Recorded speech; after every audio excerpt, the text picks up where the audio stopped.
In a presentation to my UU theology class in seminary, the Reverend Nancy Bowen once advised my classmates and I to begin with the end in mind. And so, I think I'd like to start this sermon where most of them end, with the comments and feedback. After every service, whoever delivers the sermon stands just outside the doors of the sanctuary to greet everyone as you make your way either to the social hall for coffee, to the RE building for your kids, or to the parking lot for brunch, or home, or errands, or whatever else awaits you after church. And on your way out, many of you stop to offer your thoughts and your reflections on the service, letting us know both what resonated with you and where we missed the mark. And these moments serve as a reminder that there are different types of learners. In fact, Howard Gardner's theory of multiple intelligences identifies at least 8 distinct ways in which we can process and understand the world. So in this sermon, for example, I might only be reaching 20% of you, which is roughly the percentage of the population that uses verbal linguistic as their primary intelligence. For many, this presentation style just doesn't get through as powerfully as visual or musical or physical kinesthetic ways of connecting. So when I get feedback, one person may say, "I don't like that we do a meditation." And then the next person might say, "I love that we have a meditation." What inspires some of us will disappoint others. So, although you shared that you wish we would do away with the meditation, continuing to include it doesn't mean I didn't hear your feedback. It means that someone else is getting value out of the part of the service, and we're leaving it in place for them. We don't all learn the same way, and not everything will resonate the same way with everyone, so we try to be inclusive and to create an experience that appeals to many different people with a variety of preferences and styles. Another topic where I hear many different and strong opinions is about membership and joining. What are your thoughts on joining? We have many people here who participate in this community who we classify as friends. These are people who contribute financially as well as give of their time and energy to the mission of our congregation, but for any number of reasons, choose not to sign the membership book. "I'm just not a joiner," they say. And on the other hand, we have folks who, on their very first visit, feel so connected with this community that they want to belong right away, and they become a member that very same day. And then there's everything in between. Some of us take a few weeks, and others might take a few years to decide to become a member. Now, part of being an inclusive and welcoming community means allowing for all of these levels of connectedness to our church community. Certainly, we would love for everyone to join, and so we extend that invitation often. And we do not wish to have you join just for the sake of joining. Your participation and your contributions to this community are in no way diminished or less appreciated because of your official status. We want you to join if you decide that joining is right for you, but because you believe so, not because we believe so. Which we do, but no pressure, really. Whatever your relationship to this community, what are we really here for? What does it mean to belong here? It seems to me that this community is about more than just our preferences and our learning styles. In the reading that we heard earlier in the service, Reverend Dana E. Warsnip articulates what she is seeking from a spiritual community. In short, she's seeking the beautifully diverse, messy, imperfect, opinionated, and loving people who make up her congregation. And I think the same is true of us here. When we get to the heart of what it is we are seeking together in beloved community, it is each other. And through each other, affirmation of ourselves. So it's no wonder that when we feel slighted or not recognized and affirmed for our contributions to this community, one reaction we might feel is to want to leave. I understand that feeling. And I ask you to reconsider it. Now, if the name Nadia Bolz-Weber sounds familiar to you, it's because I quote and refer to her often, and I'm going to do it again. Her book, Pastrix, is about her experience as a Lutheran pastor in Denver, and it's both full of wisdom and highly entertaining and profane. You've been warned. In one chapter, Pastor Nadia shares her approach to newcomers at her church. She says, "Despite how much I love my church, I am still not an idealist. Every human community will disappoint us, regardless of how well-intentioned or inclusive. As a matter of fact, at our quarterly Welcome to Our Church events, I tell them that this community will disappoint them. It's a matter of when, not if. We will let them down, or I'll say something stupid and hurt their feelings.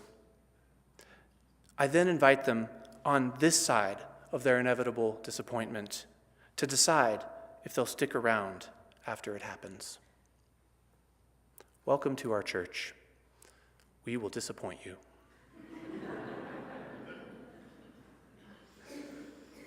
So, I ask you, First Unitarian Church of Albuquerque, is this true of our community too? Do we disappoint you? I'm certain that we have, at some time or other. I'm certain that we have not done what you were expecting or hoping or what you really wanted to happen. And when I say we are guilty of letting you down, I invite you to also consider the times when you may have been part of the we that was letting someone else down. Because that's the nature of our messy, imperfect community. It's made up of us messy, imperfect humans. We will both disappoint and be disappointed by each other. And we will fulfill each other's expectations, sometimes expectations that we didn't even know that we had. We will lift each other up in big ways and small. You know, I don't know that I expressed adequate gratitude for the outpouring of support in the form of cards and kind remarks when my grandfather passed away last fall. It truly meant so much to me to know that you all cared about me. And so for all of you who lifted me up in that moment, thank you. But I don't want to gloss over that disappointment part. Let's go back there. I'm often tempted to want to rush to the solution, but life generally doesn't work like that, with a neat and tidy solution waiting for us the moment we hit a rough patch. In fact, I wonder if it's not the time that we spend waiting in what some refer to as the valley of the shadows, or what others call the dark night of the soul. And I wonder if this is not the dark and yet fertile place in which growth and transformation is possible. In response to the results of the presidential election in 2016, Sikh leader and justice activist Valerie Kaur asked, "What if this is not the darkness of the tomb, but the darkness of the womb?" Can this be true of our dark moments? Can it be that our moments of disappointment, pain, and loss hold the promise of a way forward?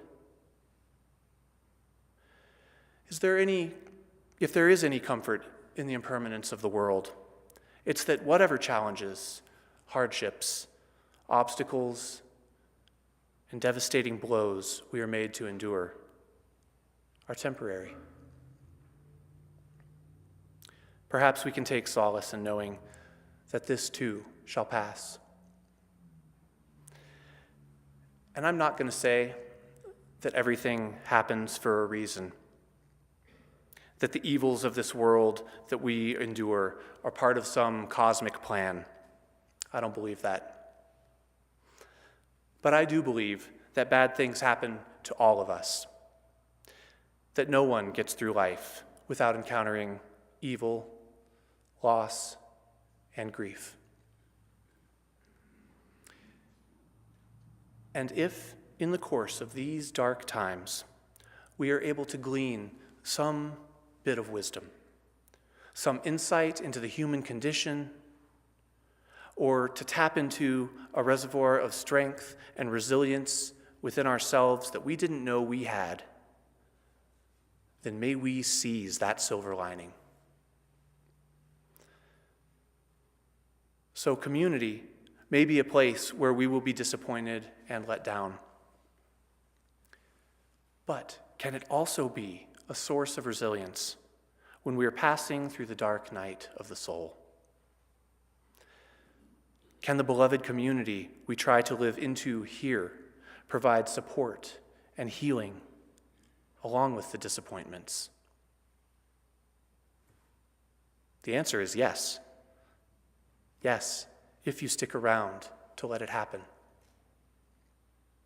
If you are willing to endure the times when we as a spiritual community will disappoint you, if you are willing to call us on it when we break covenant, and then allow us to own our failures, and if we are willing to re-covenant with each other, to re-enter a new agreement that's built on a deeper and a stronger relationship, then this community can be a life-affirming source of deep peace and satisfaction.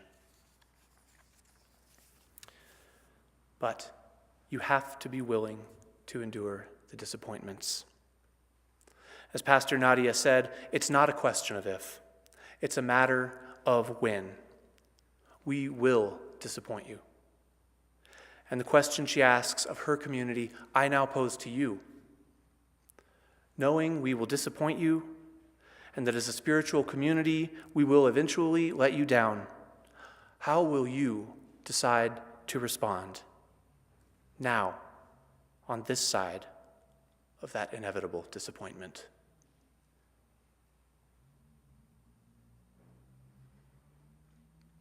Will you leave in search of some other community that is perfect?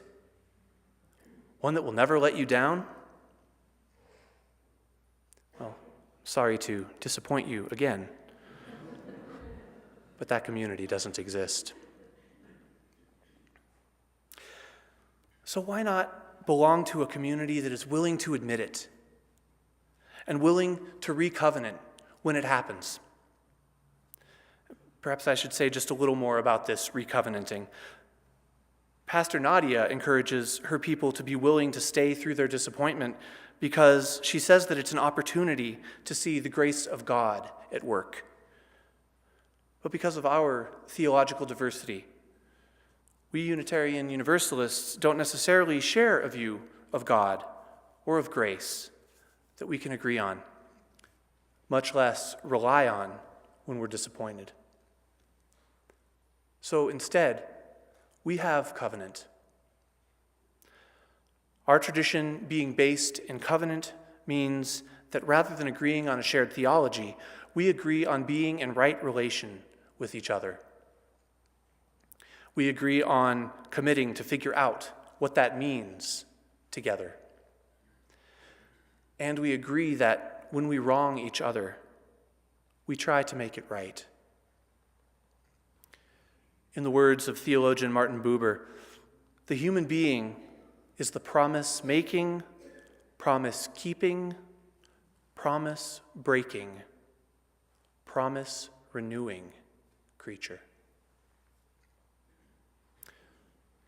So when we find ourselves disappointed by our community, rather than turn to God, we look to the relationship itself as that which is both worthy of reverence and as the powerful force that has the ability to heal. It's a holy thing, this kind of relationship between an individual and the community.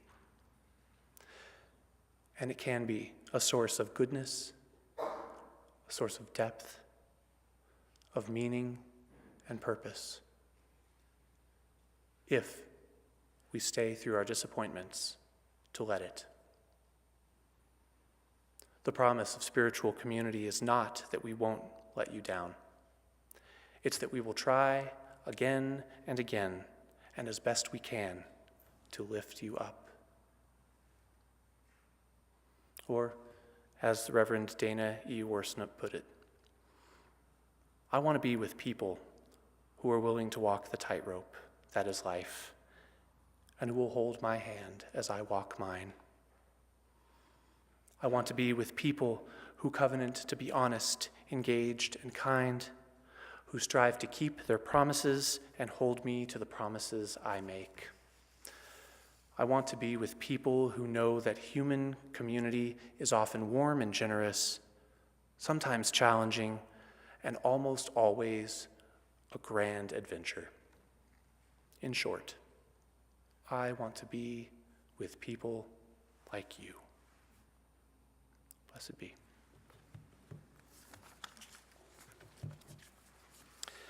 And now if you would join us in singing